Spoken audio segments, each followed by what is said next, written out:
নতুন বিয়ে করেছেন, আমার আজকের ভিডিওটা ঠিক তাদের জন্য। বিবাহিত জীবনের প্রথম যেই ধাপটা কিংবা প্রথম যেই সময়গুলো, এই সময়গুলো ভীষণ মধুময় সুখকর, কিন্তু তার পাশাপাশি খুব ক্রাইসিসের ভেতর দিয়ে যেতে হয়। প্রত্যেকটা মানুষের জীবনের প্রথম দিকটাতে একটু একটু ক্রাইসিস তৈরি হয়, সামাজিকভাবে, পারিবারিকভাবে, মানসিকভাবে। কারণ সেটেল ম্যারেজই হোক আর প্রেমের বিয়েই হোক, প্রেমিক পুরুষটা কিন্তু বিয়ের পরে সে স্বামীই হয়।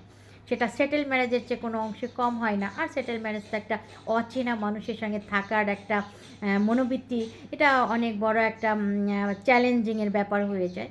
তো যেটা হয় সেটা হচ্ছে যে আমাদের দুই পরিবার, দুটো অচেনা মানুষ একসাথে থাকা, এদেরকে মেনে নেওয়া, খাপ খাইয়ে চলা, একটা বাড়ির পরিবেশ আর একটা পরিবেশের সঙ্গে কখনোই মেলে না, তাদের মন মানসিকতার সঙ্গেও মেলে না। তো এই যে মিলিয়ে চলা, এটা বড়ই একটা চ্যালেঞ্জিংয়ের ব্যাপার।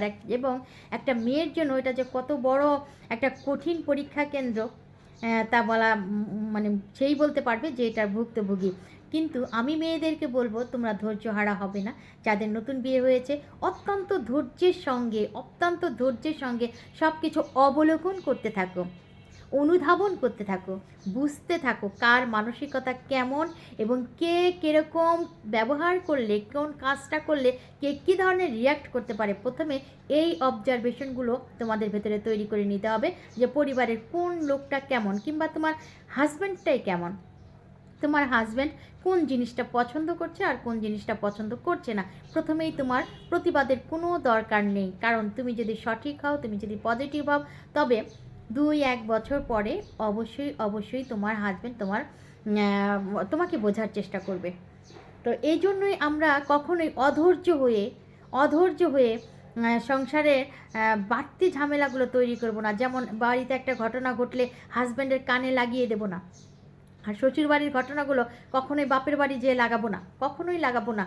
কারণ বাবা মা এমন একটা সেন্সিটিভ জায়গা, যে আমার মেয়েটা খারাপ আছে, আমার মেয়েটা কষ্টে আছে, ওর শাশুড়িটা কথা শোনাচ্ছে, কিংবা একাই যারা সংসার করে তাদের তো হাজব্যান্ড ওয়াইফও কিন্তু ঝগড়া লেগে যায়।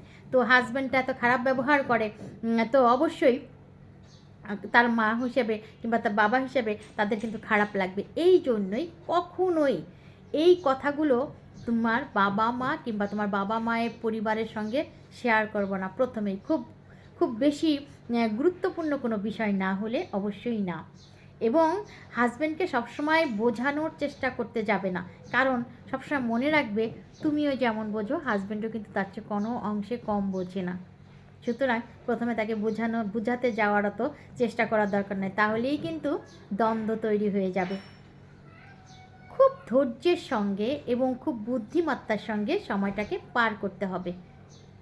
2 বছর, 4 বছর, 5 বছর পরে, মিনিমাম 5 বছর পরে দেখবে যে তোমার একটা অবস্থান তৈরি হয়ে গেছে, তোমার ভেতরে ধৈর্যও তৈরি হয়ে গেছে, প্লাস তুমি এই মানুষগুলোর সঙ্গে মিশতে শিখে গেছো, এদের ক্যারেক্টারের সঙ্গে তুমিও মিশে গেছো, আর স্মুথ লাগছে, আগের চেয়ে অনেক বেশি তোমার স্মুথ লাগবে।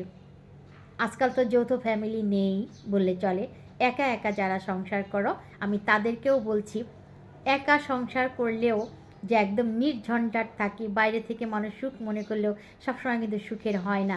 তাই স্বামীটাকে বোঝার চেষ্টা করবে আর স্ত্রীকে বোঝার চেষ্টা করবে, আসলে তারা কি চাচ্ছে, তাদের কি ডিমান্ড।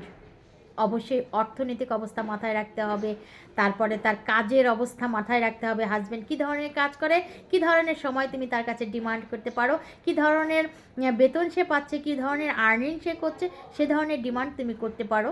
অযথা অভিমান করবে না, অভিমান জিনিসটা কাজের পুরুষ পছন্দ করে না। তবে সময় সাপেক্ষে, অবশ্যই অভিমান না করলে তো আবার ভালোবাসাটাও সুন্দর হবে না, কিন্তু অযথা অভিমান করতে যাবে না। আর অবশ্যই শ্বশুরবাড়ির মানুষের প্রতি পজিটিভ থাকবে, সব সময় পজিটিভ থাকবে, তাদের দোষ ধরার চেষ্টাই করবে না। সবসময় মনে রাখবে, শ্বশুরবাড়ির মানুষ হয়তো আপন হয়ও না, কারণ কেউ আসলে কেউ আসলেই কখনো পরকে আপন করতেই জানে না। এটা আমি একজন নারী হিসেবে বলছি। তো তুমি যতটা বেস্ট কিছু তুমি তাদেরকে দিতে পারবে, তারা তোমাকে বেস্টটা দিবে।